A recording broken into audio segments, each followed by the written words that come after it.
नमस्कार, मैं हूं मनोहर मनोज। पुनः कार्यक्रम सत्य असत्य और अर्ध सत्य में। दोस्तों, आज हम बात करेंगे कि अहमदाबाद के मोटेरा स्टेडियम का नामकरण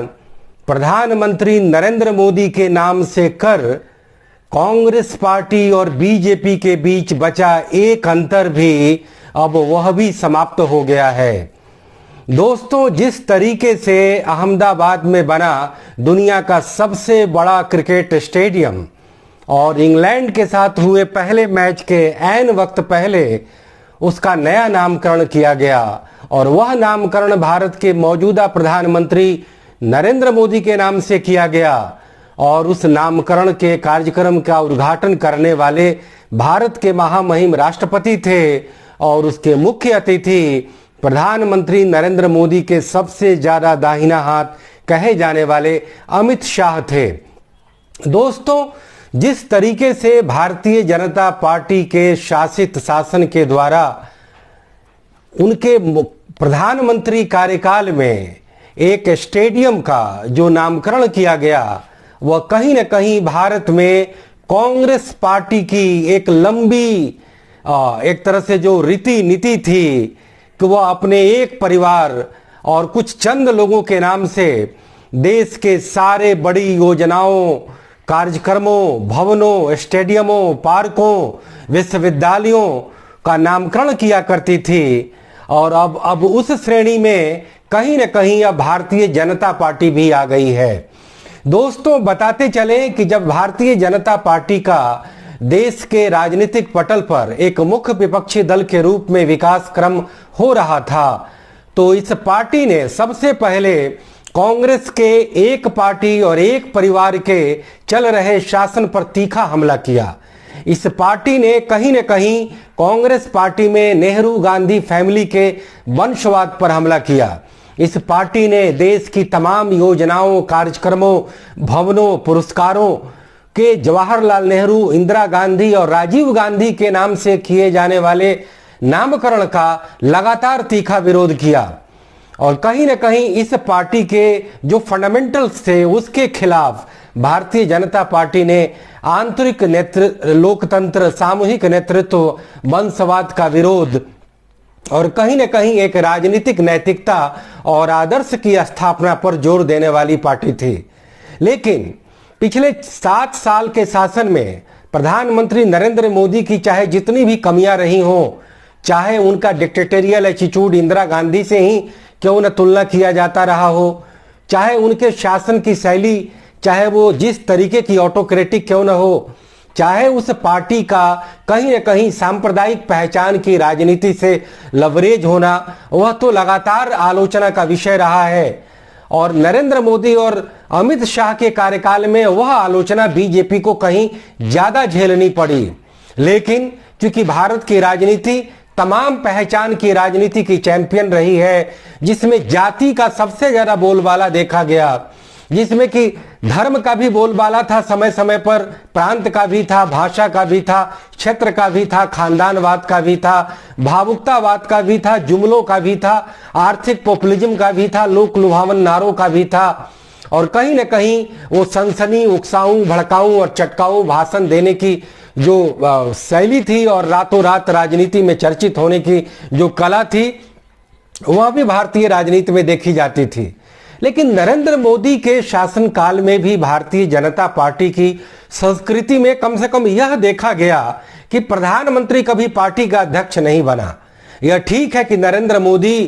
के शासनकाल में भारतीय जनता पार्टी में अब उस तरीके के मुखर विरोध नहीं सुनाई पड़ते, पार्टी में कहीं न कहीं किसी चीज पर खुलकर राय नहीं दी जाती, अलग अलग मतों को नहीं प्रकट किया जाता और उस तरीके की लोकतांत्रिक वसूल और हर संवैधानिक संस्थाओं को महत्व देना, विपक्षी दलों को महत्व देना, लोकतांत्रिक संस्थाओं का आदर करना और संविधानवाद से कहीं न कहीं परिचालित होना, जो आडवाणी और वाजपेयी के शासन की विशिष्टता थी, वह विशिष्टता नरेंद्र मोदी के काल में नहीं देखी गई। परंतु नरेंद्र मोदी को हम किसी डायनेस्टी का प्रतीक नहीं मान सकते। नरेंद्र मोदी के द्वारा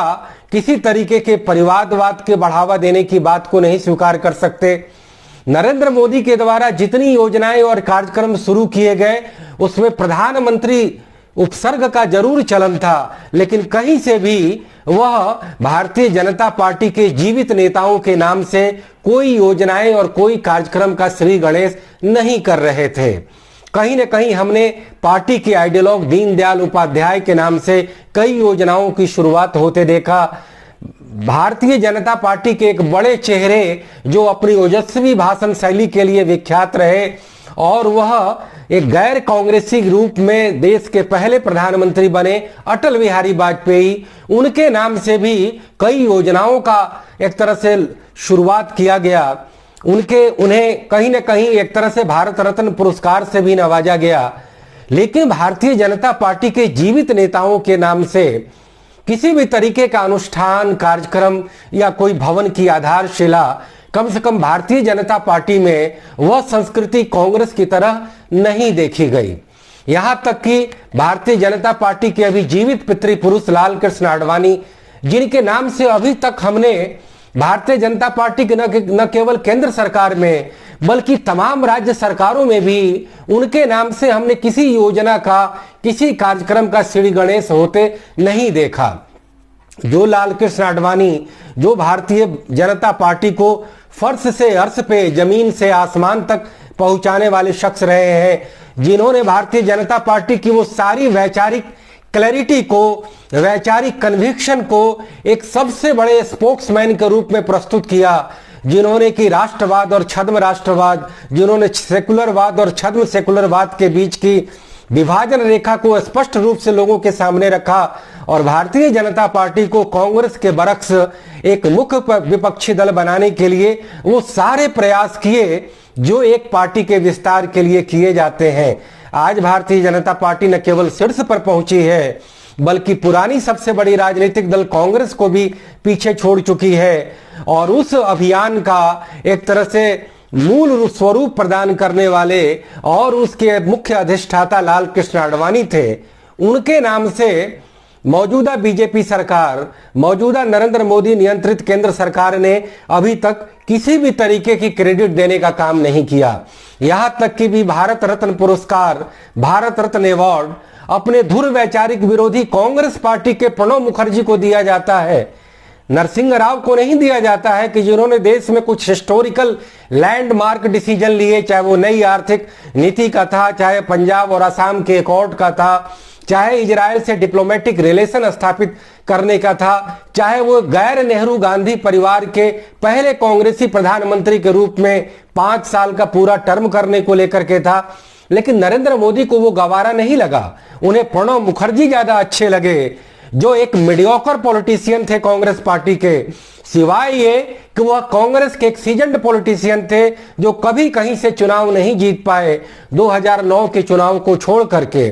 जो केवल एक तरफ सीपीएम से भी दोस्ती रखते थे और कांग्रेस में हर तरह का क्राइसिस मैनेजमेंट किया करते थे, जो इंदिरा गांधी के जरिए कांग्रेस में आए लेकिन राजीव गांधी से उनकी नहीं बनी। नरसिंह राव ने उन्हें तवज्जो दी, सोनिया गांधी ने तवज्जो दी, लेकिन उन्हें प्रधानमंत्री बनाने से हमेशा गुरेज किया, क्योंकि वह कहीं न कहीं विश्वस्त पात्रों में नहीं थे। जो पात्रता मनमोहन सिंह को मिली थी, जिस मनमोहन सिंह से कांग्रेस के नेतृत्व सोनिया को कभी भी खतरा महसूस नहीं होता था, लेकिन वही प्रणब मुखर्जी नरेंद्र मोदी के लिए बेहद प्रिय हो जाते हैं। बताया जाता है कि नरेंद्र मोदी और प्रणब मुखर्जी में एक कॉमन फैक्टर था। वह कॉमन फैक्टर ये था कि एक बिजनेस हाउस को पनपाने में, उसे बढ़ाने में और उसे आगे विकसित करने में और उसे क्रोनी कैपिटलिज्म का एक स्वरूप प्रदान करने में जो शुरुआती योगदान प्रणब मुखर्जी का था, वह बाद में योगदान नरेंद्र मोदी का भी था। तो ऐसे में जो अहमदाबाद में सरदार पटेल स्टेडियम के नाम से जो उसके क्रिकेट स्टेडियम, उसमें बताया जाता है कि उसमें 4, 5, 6 स्टेडियम है, स्पोर्ट्स परिसर है, उस पूरे परिसर का नाम तो सरदार वल्लभ भाई पटेल के नाम से है, लेकिन सबसे ध्यान का आकर्षण माने जाने वाले क्रिकेट स्टेडियम का नामकरण नरेंद्र मोदी के नाम से किया जाता है। जीते जी प्रधानमंत्री के होते हुए जिस प्रधानमंत्री ने स्वयं एक बार यह बयान दिया था कि जो व्यक्ति जीवित हो उसके नाम से किसी भी तरीके का अनुष्ठान या किसी भी तरीके का नामकरण या किसी भी तरीके का उनके नाम से योजनाएं नहीं शुरू करनी चाहिए थी। और यह वाकया तब था जब नरेंद्र मोदी के नाम से एक कोई कहीं पर कोई मंदिर बना दी गई थी और नरेंद्र मोदी ने सार्वजनिक रूप से उस कृत्य का विरोध किया था। लेकिन वही नरेंद्र मोदी अमित शाह के द्वारा और राष्ट्रपति के द्वारा उद्घाटन किए जाने वाले अपने नाम के क्रिकेट स्टेडियम की मनाही नहीं कर पाते हैं। और वह नरेंद्र मोदी यह भी सोचना गवारा नहीं समझते कि क्यों ना हम ये श्रेय लाल कृष्ण आडवाणी को दे दें, जिस व्यक्ति ने 60 साल पार्टी के लिए सेवा की हो, जिस व्यक्ति ने अहमदाबाद के बगल में गांधीनगर की 5 बार या 6 बार से ज्यादा वहां का प्रतिनिधित्व किया हो, लेकिन उन्हें नहीं गवारा, उनके नाम से रखना गवारा समझा गया। लेकिन क्या नरेंद्र मोदी के द्वारा एक क्रिकेट स्टेडियम के नामकरण किए जाने से क्या उनके पीछे यह अभिलाषा छिपी है कि वह दुनिया के बड़े नेता बनना चाहते हैं? वह इसलिए कि वह कहीं ना कहीं दुनिया का सबसे बड़ा क्रिकेट स्टेडियम है, बल्कि आने वाले दिनों में भारत द्वारा यदि ओलंपिक खेलों का आयोजन का दावा किया जाता है तो उसका वेन्यू बताया जाता है कि अहमदाबाद ही होगा और वह सरदार पटेल स्पोर्ट्स कॉम्प्लेक्स उस ओलंपिक के आयोजन का कहीं ना कहीं एक तरह से मुख्य वेन्यू होगा। तो क्या नरेंद्र मोदी अपने इस एक तरह से नाम का या जो एक तरह से अपने नामकरण का लोभ संवरण नहीं कर पाए कि वह कांग्रेस के उस परिपाटी पर, कांग्रेस के उस संस्कृति पर चलने को विवश हुए, जो संस्कृति भारतीय जनता पार्टी का कभी भी यूएसपी नहीं हुआ करता था। भारतीय जनता पार्टी ने हमेशा एक विशुद्ध गैर कांग्रेसवाद, विशुद्ध नेहरू गांधी परिवारवाद के विरोध में खड़ी हुई, जिसका कभी नारा होता था कि तख्त बदल दो, ताज बदल दो और देश का जो है बिल्कुल एक तरह से सिंहासन बदल दो, जैसे नारे दिए जाते थे। और यह बात सही है कि जब हम लोकतंत्र की परिकल्पना करते हैं, जब हम एक आदर्श लोकतंत्र की परिकल्पना करते हैं, जब हम बहुदलीय प्रतियोगी लोकतंत्र की बात करते हैं, तो उसमें एक पार्टी का और एक परिवार का शासन कहीं ना कहीं लोकतंत्र के आदर्शवाद के एक खिलाफ लगता है। और अगर वह संस्कृति पुनः एक सत्ताधारी दल भारतीय जनता पार्टी में अगर आ जाए तो यह भारत के लोकतंत्र के लिए फिर से एक खतरे की घंटी है। और अब यह सवाल यही पैदा होता है कि हम राजनीतिक विचारधाराओं के आधार पर आपस में रस्साकसी करते हैं, नूरा कुश्ती करते हैं, आपस में आक्षेपों और प्रक्षेपों का एक तरह से सिलसिला चलता है, लेकिन सत्ता का चरित्र तो वही एक है। यानी कि absolute power makes the system corrupt. और वो कहीं ना कहीं नरेंद्र मोदी पर वो बातें चस्पा होती हैं। बताना पड़ेगा कि पिछले 6 महीनों से मौजूदा प्रधानमंत्री नरेंद्र मोदी और मौजूदा एनडीए सरकार के प्रति कहीं ना कहीं जन आक्रोश उपजा है। चाहे वो रातों रात की गई देशबंदी को लेकर के हो, देश के तमाम इलाकों में मौजूद मजदूरों को अपने घर पहुंचाने को लेकर के हो, चाहे वो कोरोना काल में उपजी घोर बेतहाशा महंगाई, बेरोजगारी और भुखमरी और तरह तरह की बेहाली और एक तरह से लाचारी को लेकर के देश में जनसंतोष पनपा। और उसके बाद जो रातों रात कथित कृषि सुधारों के नाम पर कॉरपोरेट को फैसिलिटेट करने के लिए 3 कानून एक साथ क्लब करके आनन फानन में कोरोना काल में लाए गए और उसके खिलाफ जब देश का समूचा किसान संगठित हुआ तो उनके आंदोलन की आवाज को एक तरह से अनसुना किया गया। उनके आंदोलन की आवाज को लोकतांत्रिक तरीके से भी निपटने का कार्य नहीं किया गया। और कहीं न कहीं नेशन फर्स्ट का नारा देने वाले, पुअर फर्स्ट का एक तरह से उद्बोधन करने वाले नरेंद्र मोदी के लिए आज कॉरपोरेट फर्स्ट सबसे बड़ी प्रायोरिटी बन गई है। और बताना पड़ेगा कि जिस नरेंद्र मोदी के नाम से इस क्रिकेट स्टेडियम का नामकरण किया गया, उसके 2 बॉलिंग एंड का भी नाम कहीं ना कहीं उन क्रोनी कैपिटलिस्ट के नाम से है, एक रिलायंस और दूसरा जो है अदानी।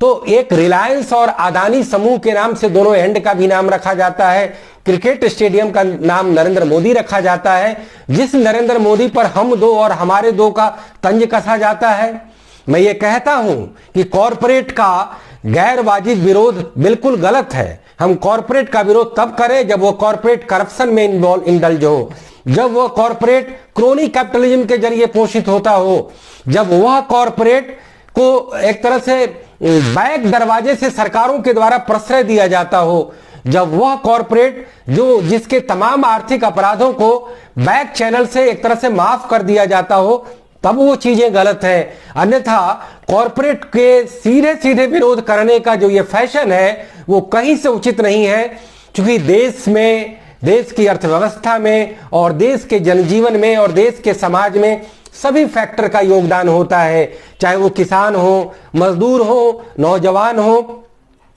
पढ़े लिखे लोग हो, स्किल्ड वर्कफोर्स हो, नॉन स्किल्ड वर्कफोर्स हो, कॉरपोरेट हो, कलाकार हो, इंटरटेनर हो, हर तरह के लोगों से यह दुनिया चलती है, हर सरीखे लोगों से यह देश चलता है, हर तरह के लोगों से यह मुल्क चलता है, समाज चलता है, और सबकी अपनी अपनी भूमिकाएं हैं और सबके रोल अपने आप में महत्वपूर्ण है। परंतु जब चीजें एक पॉलिसी के तहत, कानून के तहत,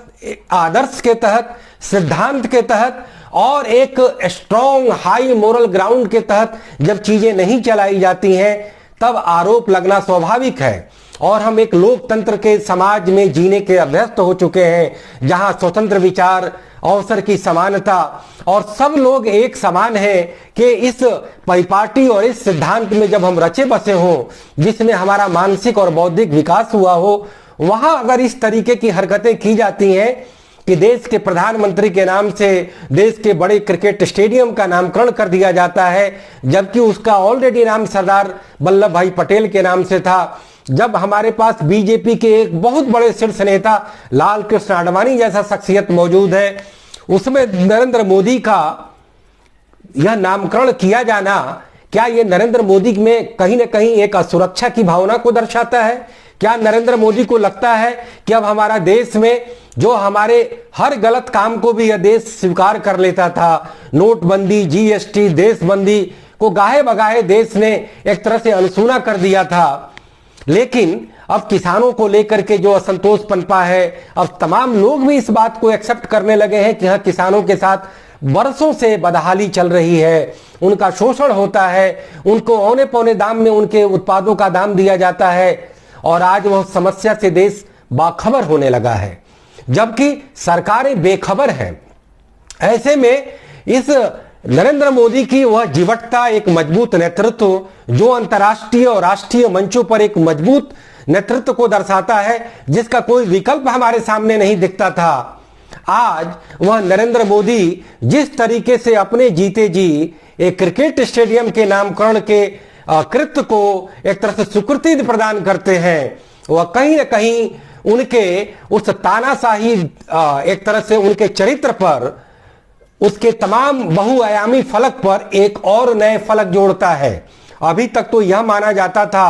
कि वह निर्णय लेने में एकाधिकारी है या निर्णय लेने में वो तानाशाही है, अपने पार्टी के अन्य लोगों की बात नहीं सुनते हैं। यह ठीक है कि कई बार आप बिल्कुल मजबूत निर्णय लेते हैं तो लोगों की नहीं सुनते हैं, क्योंकि लोग कई तरह के चिल्लपो मचाते हैं, तरह तरह की नेगेटिव बातें करते हैं, तो उसमें सटीक सॉलिड पॉजिटिव कोई निर्णय लेने में एक तरह से कठिनाई होती है। लेकिन औचित्य की दृष्टि से, नैतिकता की दृष्टि से,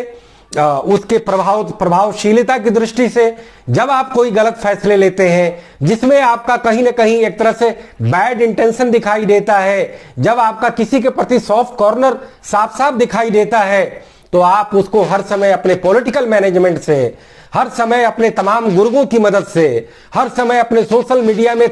करोड़ों भक्तों के हुजूम की मदद से आप उसे दबा नहीं सकते। आप एक बार, दो बार, तीन बार चीजों को दबा सकते हैं, हमेशा नहीं दबा सकते। तो कहीं ना कहीं भारतीय जनता पार्टी की उस ऐतिहासिक संस्कृति के ये खिलाफ है नरेंद्र मोदी के नाम से क्रिकेट स्टेडियम का एक तरह से नामकरण किया जाना, और कहीं ना कहीं अब भारतीय जनता पार्टी पर भी अब वही सवालिया निशान लग रहे हैं जो कभी कांग्रेस पार्टी में इंदिरा गांधी पर लगा करता था, जो कांग्रेस पार्टी में फैमिली डायनेस्टी पर लगा करता था कि यह कांग्रेस पार्टी केवल नेहरू, इंदिरा और राजीव के नाम से देश के तमाम चीजों का नामकरण करती है। अब उस परिपाटी की शुरुआत कहीं ना कहीं अब भारतीय जनता पार्टी में भी हो गई है। और दोस्तों, अंत में मैं ये कहना चाहूंगा कि जिस एक बात पर भारतीय जनता पार्टी कांग्रेस पार्टी से अपना अलग चरित्र बनाए हुए थे, जिस एक फैक्टर पर नरेंद्र मोदी एक अपना अलग कैरेक्टर बनाए हुए थे, जिसे लेकर मैंने अपने पिछले कार्यक्रम में भी कहा था कि प्रधानमंत्री नरेंद्र मोदी ने देश की तमाम योजनाओं के नामकरण में प्रधानमंत्री शब्द लगाया, अपना नाम नहीं लगाया। आज उनके नाम की एक तरह से लगाने की शुरुआत Sardar Patel stadium cricket stadium को बदलकर नरेंद्र मोदी क्रिकेट स्टेडियम से शुरू हो चुकी है। और कहीं ना कहीं देश के स्वतंत्र चिंतन करने वाले लोगों के लिए यह एक तरह से पूरे तौर पे ये नागवार गुजरा है। दोस्तों, इसी बात के साथ मैं अपना ये कार्यक्रम समाप्त करता हूं। इजाजत दीजिए, फिर मुलाकात होगी किसी सुलगते सवाल पर और किसी बिलखते व्यवस्था रूपी प्रश्न पर। तो तब तक इजाजत दीजिए। नमस्कार, जय हिंद, गुड बाय, शब बखैर।